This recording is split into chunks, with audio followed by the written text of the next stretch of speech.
آسمان پر پہنچتے ہیں تو اللہ رب العالمین پوچھتے ہیں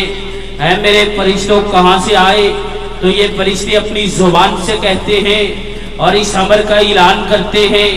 اے اللہ ہم چک نمبر 375 میں گئے تھے اور وہاں تیرے نبی کی سیرت کا تذکرہ ہو رہا تھا، آقا علیہ السلام کے اتباع کا تذکرہ ہو رہا تھا، نبی کی سنت کا تذکرہ ہو رہا تھا، اور اے اللہ تیرے قرآن کی تلاوت کی جا رہی تھی اور تیرے قرآن کو پڑھا جا رہا تھا۔ اللہ پوچھیں گے مجھے یہ تو بتلا دو کہ ان نوجوانوں کے دلوں کے اندر تڑپ کون سی تھی؟ تو اللہ رب العالمین کے پاک فرشتے کہیں گے اے اللہ ہر بوڑھا جوان اور بچہ اس بات کے لیے تڑپ رہا تھا کہ اللہ ہمیں جہنم کے ایندھن سے محفوظ فرما دینا۔ حضرات جب اللہ رب العالمین سماعت کریں گے تو اللہ رب العالمین پوچھیں گے اے میرے فرشتوں مجھے یہ تو بتلا دو کہ ان آنے والوں نے جہنم کے ایندھن کو دیکھا، جہنم کی ہولناکیوں کو دیکھا؟ تو وہ فرشتے کہیں گے اے اللہ وہ جہنم کو دیکھنے والے نہیں، جہنم کے ایندھن کو دیکھنے والے نہیں، لیکن اے اللہ ان کے دلوں کے اندر جہنم کا خوف تھا۔ تو اللہ رب العالمین فرمائیں گے اور اس کے علاوہ کوئی اور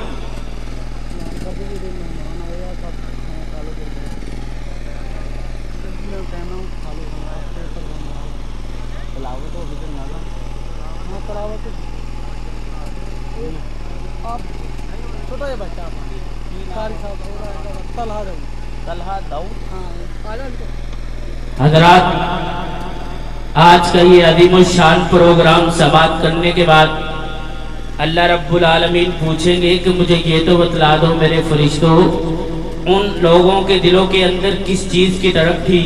تو وہ کہیں گے اللہ تیری جنت کے لیے جستجو کر رہے تھے۔ اللہ رب العالمین کہیں گے انہوں نے جنت کو دیکھا؟ کہا اللہ نہیں دیکھا لیکن جنت کے لیے تڑپ رہے تھے۔ اللہ رب العالمین فرمائیں گے میرے فرشتوں غور سے سماعت فرمائیے گا، آج میں آپ کے سامنے اعلان کرتا ہوں کہ ان لوگوں کو میں نے جنت عطا کر دی، جہنم سے محفوظ کر دیا۔ تو فرشتے کہیں گے اللہ ایک ایسا جوان بھی تھا جس کی صبح اور شام آپ کی نافرمانی میں گزرتی تھی، قرآن نہیں پڑھتا تھا، لیکن اے اللہ چلتے چلتے اس جگہ میں آیا،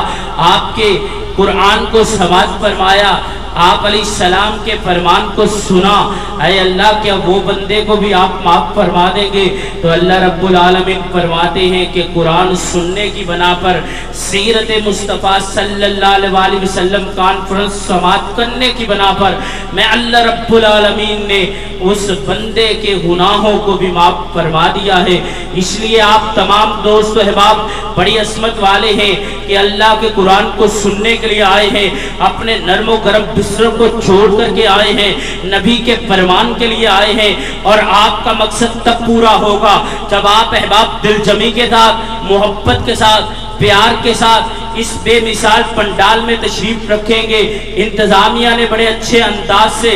آپ کے لیے بیٹھنے کے لیے جگہ بنائی ہے، اور انتظامیہ کی طرف سے ایک اعلان ہے کہ آنے والے تمام معزز مہمانوں کے لیے، معزز اسامین اکرام کے لیے بہترین کھانے کا اہتمام ہے۔ جن میرے بھائیوں نے کھانا کھانا ہو وہ انتظامیہ کے ساتھ رابطہ کرے۔ اب میں بلا تاخیر آج کے اس عظیم الشان باوقار پروگرام کو مزید آگے بڑھاتے ہوئے تلاوت قرآن پاک کے لیے دعوت دوں۔